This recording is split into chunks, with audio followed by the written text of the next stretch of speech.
Talia Price was only 9 years old, a small black girl with big brown eyes that always seemed older than her age. The kind of eyes that had already seen too much for someone barely past 3rd grade. She lived with her mother in a cramped apartment above a laundromat, where the walls were thin, the floors creaked, and the little money they had was stretched thinner than the clotheslines that hung behind the building. Her mother worked nights at the hospital cleaning rooms, her back always aching, her shoes always worn down. Talia tried not to complain, tried not to ask for anything, because she knew the answer before she even spoke the words. They were broke, they were exhausted, and most days, they were invisible. But Talia didn't mind staying invisible if it meant keeping her mother from worrying even more. Every day after school, she sat on the alley steps behind the building, doing homework, drawing on scrap paper, or watching the world move around her. Cars sped by, strangers yelled from windows, kids ran past, carrying snacks she couldn't afford. Her world felt small, but her imagination made it feel bigger, like she could still dream of things, even if she couldn't reach them yet. That afternoon, though, her quiet world shifted completely.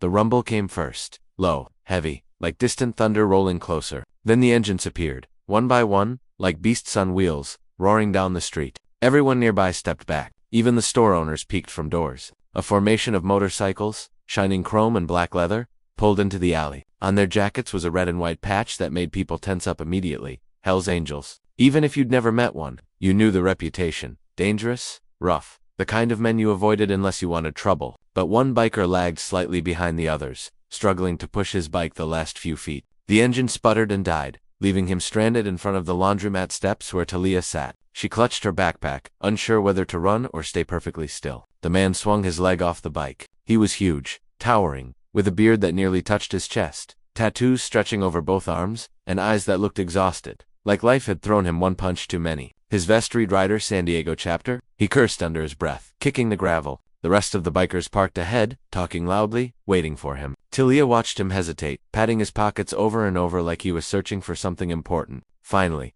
he let out a frustrated growl. "I just need $8 for gas," he muttered. $8 and I could catch up.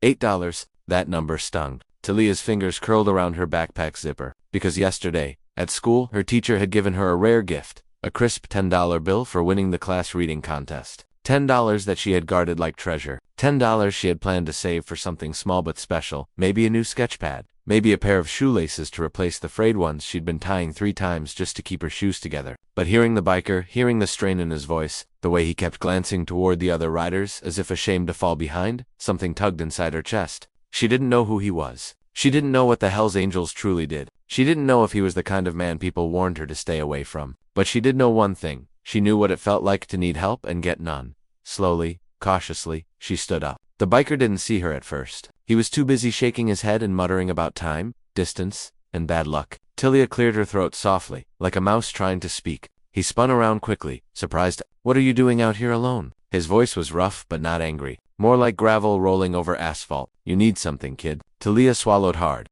How much do you need again?" He blinked, confused. $8, just 8. Her fingers trembled as she opened her backpack. She pulled out the envelope where she'd hidden the money. She took a deep breath. The decision hurt more than she expected. Then she held the $8 out to him with both hands. The biker stared at the bills and then at her. "No," he said immediately, shaking his head. No, I'm not talking money from a kid. Put that away." She didn't.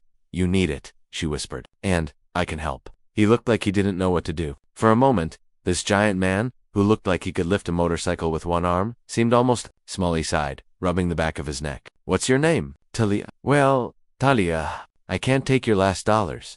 She pushed the money forward again. "Please, you look like you need someone to help you today." His jaw tightened. Something in his eyes shifted, not softness exactly, but a kind of reluctant respect. Carefully, like he was handling gold, he took the money. "You sure about this?" She nodded. He tucked the bills into his vest, exhaling deeply. "Thank you, I mean that." Her heart pounded. She didn't know if she'd just done something good, or something foolish. But when the biker pushed his bike to the gas station at the corner, filled the tank, and rode off with the others, he raised a hand toward her. Not a wave, but something more meaningful. A promise. She didn't understand it yet. That night, her mother came home late, tired as always, and noticed how quiet Talia was. "What happened today, baby?" Talia just shook her head. She didn't want to worry her. She didn't want to explain why she gave away the money she had waited so long for. So she kept the story tucked inside her chest as she drifted off to sleep. What she didn't know, what she could never have imagined, was that the biker she helped had told the entire Hells Angels chapter what she had done, and they didn't laugh or shrug it off the way some people might expect. They didn't call her foolish or naive. Instead, something about the story about a child with nothing giving the last of what she had struck them deeper than anyone could have predicted. The man she'd helped, Ryder, felt the weight of it all night long. He replayed her small voice, the way she held out the money, the trust she'd given him instantly, without fear. He didn't sleep, neither did the others once they heard the story. By morning, the entire chapter had made a decision that would change Talia's life forever, and at sunrise, when engines thundered back into the alley, 100 motorcycles lined the street in front of her, building engines rumbling like a storm, and every single one of them was there for her.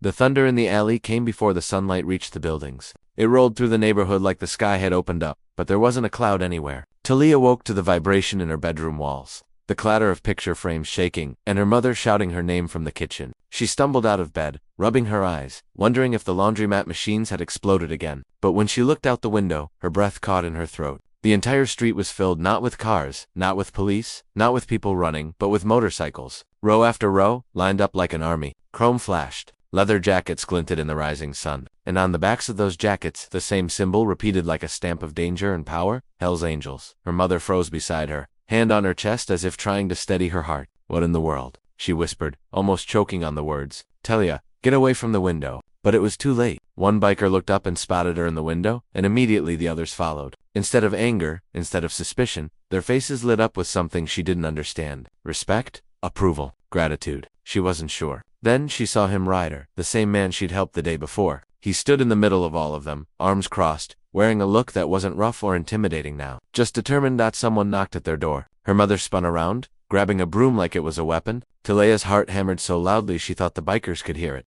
The knock came again, gentle this time. Miss Price, a voice called. Ma'am, we would appreciate a moment of your time. Her mother stiffened. Few people ever used ma'am in their neighborhood. She hesitated, her instincts torn between protecting her daughter and shielding herself. Finally, she inched toward the peephole. Her breath eased slightly.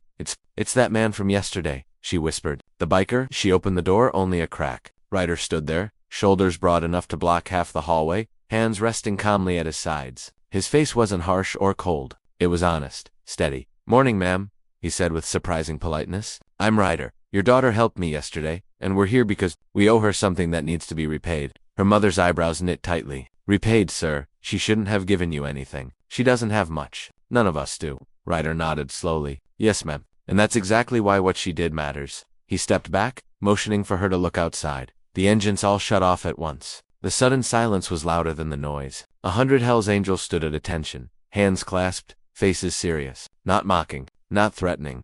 Waiting. Talia peeked around her mom's leg as Ryder crouched slightly to meet her eyes. You gave me your last $8, he said, voice low. You didn't know me, had no reason to trust me, but you helped anyway. And the men out there, they don't forget things like that. Talia's mother opened the door wider now, stunned. But why are there so many of you? Ryder exhaled. Because no child should care more about kindness than the world cares about her. We came to fix that. The words hung in the air, heavy and unbelievable. Before her mother could respond, another biker, older, with long gray hair and a braid, stepped forward holding a cardboard box. He set it carefully on the ground and backed away. This, Ryder said, is the beginning.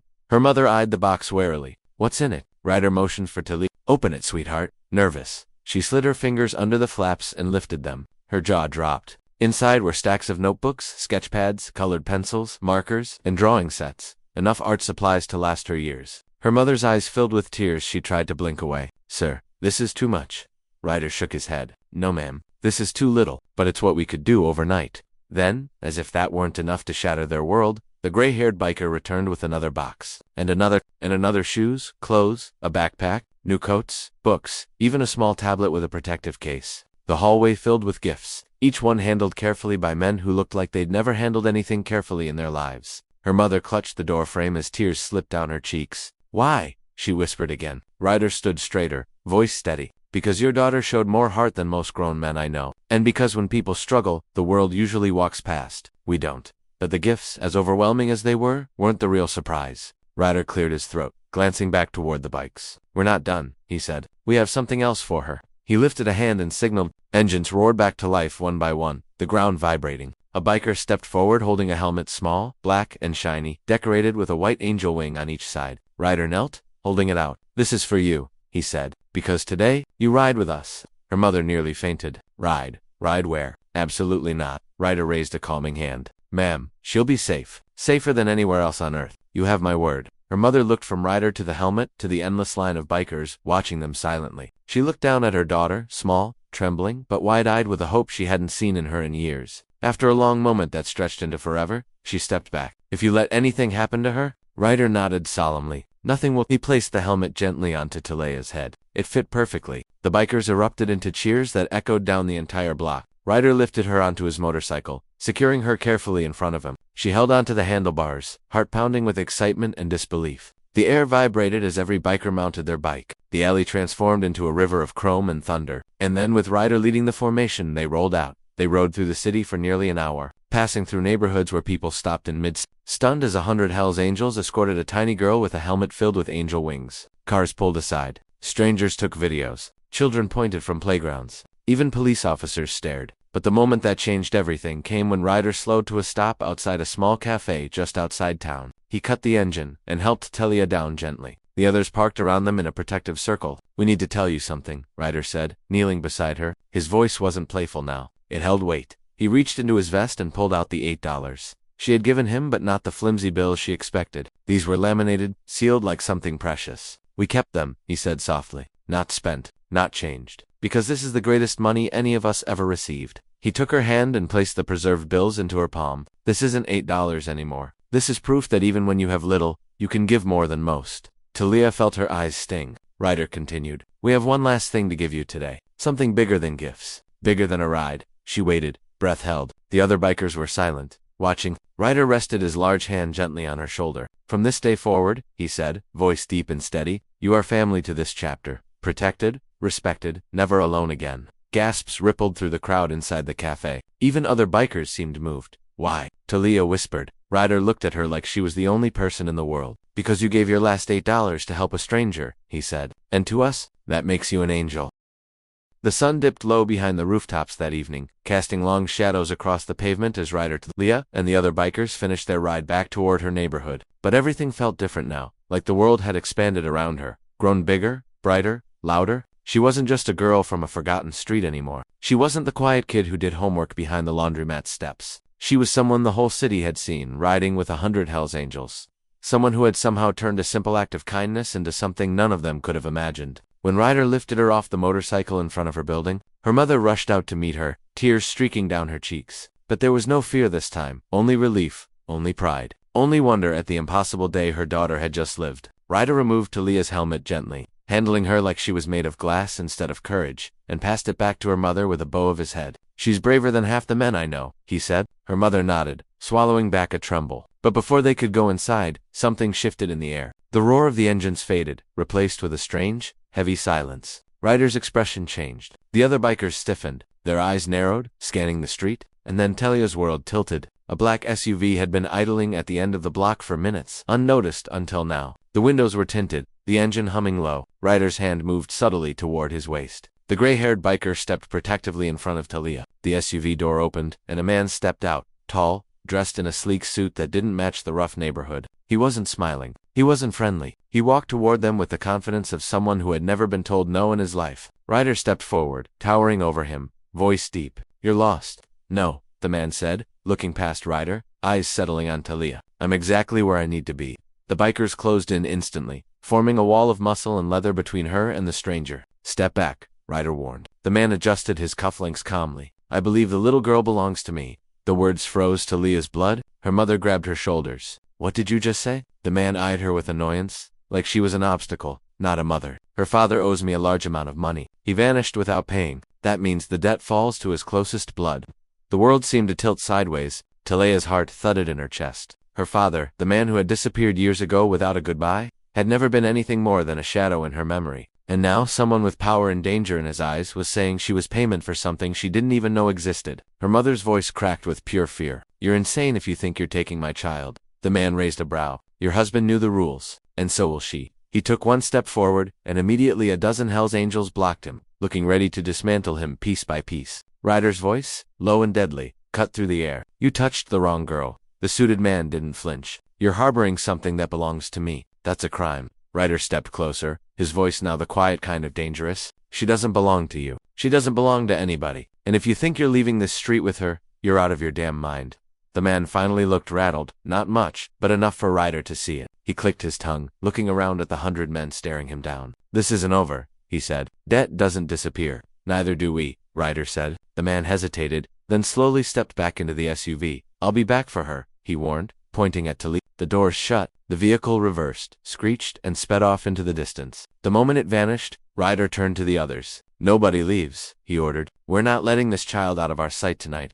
Bikers moved into formation without a second thought. Some patrolled the block. Others guarded the building. A few stationed themselves under Talia's window. Her mother trembled as Ryder approached. Ma'am, I need you to tell me everything you know about the man who just left. Her mother wiped her tears. My husband? He owed money to people. Dangerous people. I didn't know it would come to this. Ryder placed a reassuring hand on her shoulder. You're safe now. Both of you? Talia tugged on Ryder's vest, voice trembling. Are you gonna leave? Is he gonna come back? Ryder knelt, meeting her eyes. We're not going anywhere, he said. Not tonight. Not tomorrow. Not ever, if that's what it takes.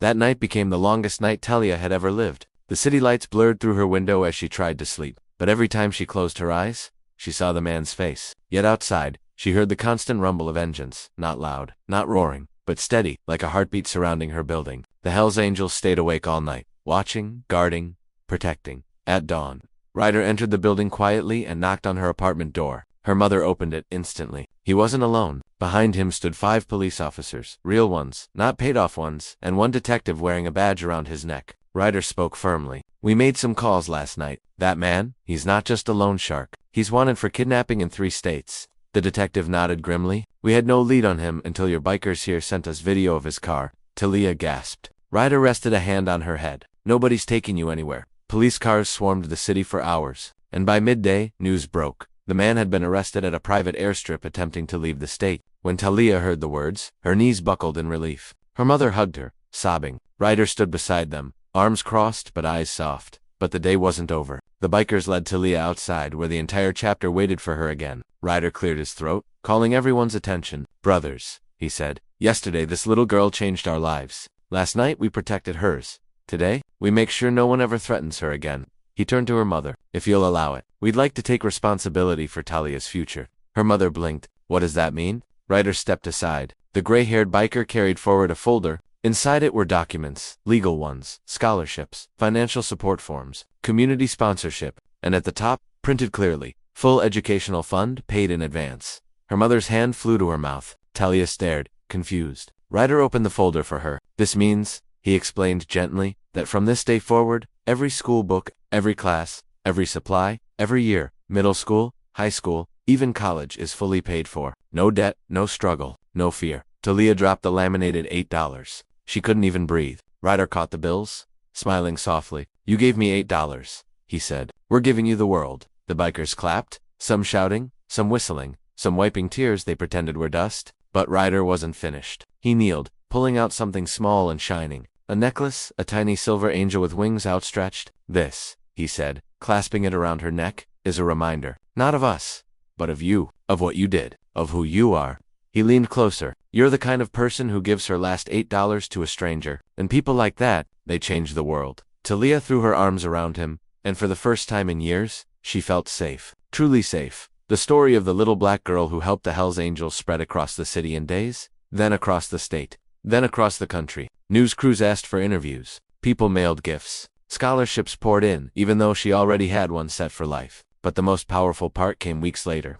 When the police released the official report, the biker club's intervention had prevented a kidnapping ring from expanding. The entire community owed Talia and the Hells Angels more than anyone could measure. Years later, when Talia stood on a high school graduation stage as valedictorian, she looked out into the audience. Her mother was crying, her teachers were cheering, and in the back row, filling nearly an entire section, stood a chapter of Hells Angels in their vests, arms crossed, smiling like proud uncles who had helped raise her. She wore the angel necklace under her gown. She kept the laminated $8 in her pocket, and when she began her speech, her eyes filled with emotion. I once gave away the last $8 I had, she said, voice steady. But what I learned is that kindness, real kindness, always comes back bigger.